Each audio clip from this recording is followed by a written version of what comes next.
Hey, what up, though? It's been a minute. It's Ethos here. Today, I want to talk about a cool game that I got a chance to play. I got a little preview event. Shout outs to Watts. She gave me the introduction to this developer, Probably Monsters. So, Crimson Moon is a action RPG, a little bit of a Souls, but I think a little bit more light Souls. It does still have that sort of difficulty spike where things can kill you relatively fast. And you'll learn that the hard way, especially when you first start playing the game, because it is a sort of roguelike. You are expected to die a couple of times before you start to really feel like a power spike. And that really was my experience playing this game. I got 2 hours hands-on with this, and you play as a Nephilim. This is like a human-angel hybrid that has been forged by humanity to help fight off basically demons that have infiltrated into the realm of man and is basically trying to devastate humanity. So you're like a bastion, if you will. You're the vanguard of humanity. You know, pretty straightforward. But the cool thing about this game is that you can fight solo, or you can also co-op. It's a brutal game. My first experience playing this game was actually pretty bad. I was first trying to get a hang of things. I will say is that the art style and the world is pretty cool. It has this weird like proportions that kind of remind you a little bit of like a little stylized. Weirdly enough, like the character kind of reminds you of something like straight out of like World of Warcraft, Diablo kind of in a way, but not super like cartoony, but just a little bit like exaggerated in the like proportions of some of the characters. And then you look at the environments, and I'm not gonna lie, the hub that you're in feels like something straight out of Warhammer. It's very gothic, it's very gaudy, very gold, everything over the top. So it has this like cool little mix of like Warhammer and like Warhammer types of vibes mixed in with a little bit of World of Warcraft and a Souls game. So that's the best way I can describe like this fusion of what this type of game is. So basically, you start the game off, and when I had a chance to play it, you start off with this like tutorial where effectively you get to learn a little bit of mechanics, you get a little bit of lore. I could definitely tell throughout my time there's a lot of lore that they're adding to the game. There's cutscenes. I can't show you them just because I don't want to spoil you. But the premise of the game is actually pretty cool. And because you are fused with an angel, effectively, you're like a hybrid, you can turn into this like heavenly angelic form.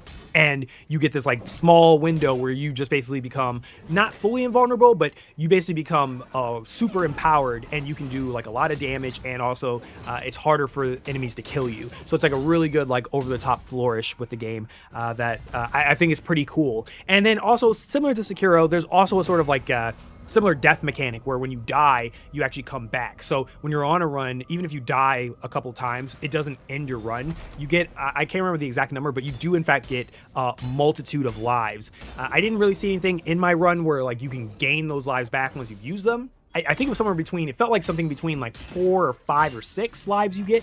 So it's okay to die as long as you're progressing. And that's the main idea, is that it's just about keep pushing forward. And so they started me off in this like kind of pretty much straightforward area. And when you enter into the map, it's pretty, from what I could tell, I don't think any of it's procedurally generated, because the second and third time I went through, I noticed I was moving much faster because I recognized a lot of things. So the first time you're going to feel kind of lost. You're trying to figure out where things are. There is a sort of location system that helps you and like figure out where you're supposed to go. The first thing you're going to notice immediately is the sort of like the build crafting. It's one of their big features of the game, and that's the loot. So as you kill enemies, they'll drop certain loot with different rarities, and then you'll use those rarities and you'll check the loot, and they have different perks to effectively create a build for your character. A lot of the issues that revolve around like looter type games and these type of games is that initially the loot sucks. And I will say is that I did run into a couple of different rarities, but I will say initially on my first run, I really didn't feel any synergy. Like I really didn't feel, as I was picking up loot, I didn't really feel like I was getting more powerful.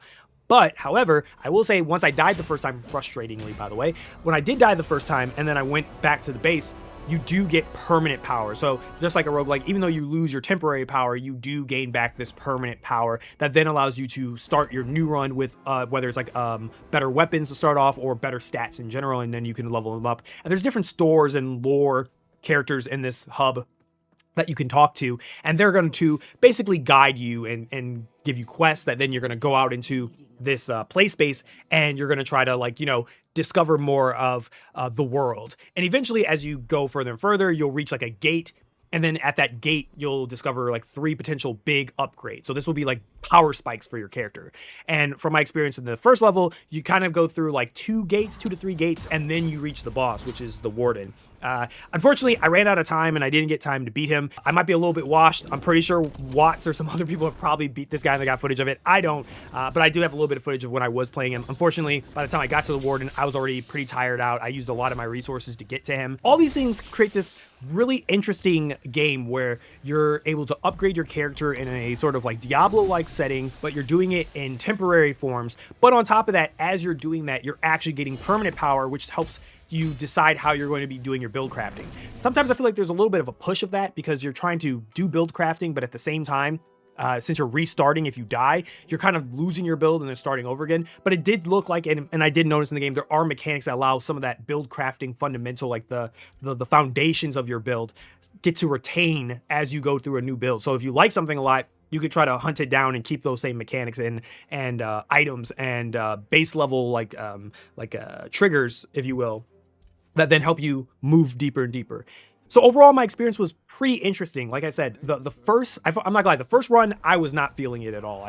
I was getting frustrated. One criticism I did have about this game is like, you could tell it's definitely like a smaller studio working on it, but there's definitely, I think you kind of really do appreciate From Software and just other games that like have a very good, very deep attention to detail when it comes to like the timing of combat and how like AI attack you.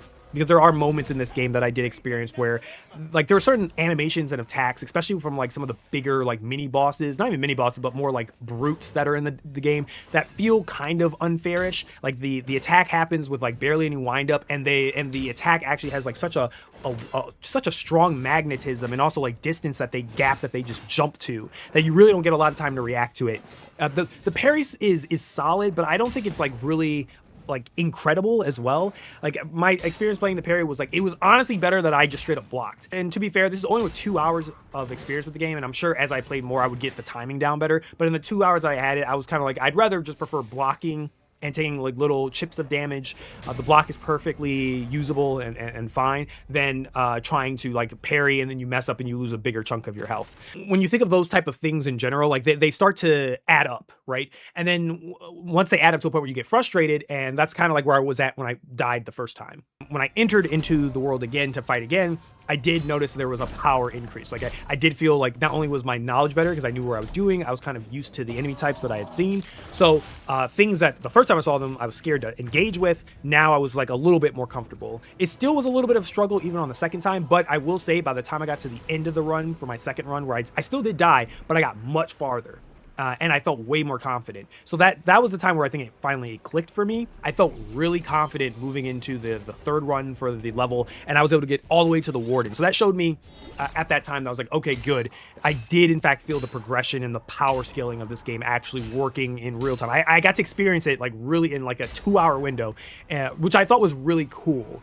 I really am curious though about how this game's co-op. I feel like the solo experience was all right, but I think I could really see how the 2-player experience, where both of you might have synergy and you might work together to have like builds that complement each other or cover each other's weaknesses, I could really see that could be a lot of fun, which is something I really hope to get an experience and try playing in general. So yeah, and if you're talking about music, if you're into rock, they're collabing with some really cool artists for this game. So like Health, Ice 9 Kills, and Priory members are working all on the soundtrack together. So that's actually pretty cool. The game comes out September the 1st. Standard's only $20, and if you're interested in the deluxe edition, that's $30, and it gives you, just some post-launch expansion as well as like some little cosmetics if you're interested in that. And it drops on PC, PlayStation 5, and Xbox. And if you're interested in wishlisting the game, you can check out my link below in the description below. And of course, for full disclosure, that is a sort of like activation link that's tied to me personally, just to show conversion of like how many people were interested in it after watching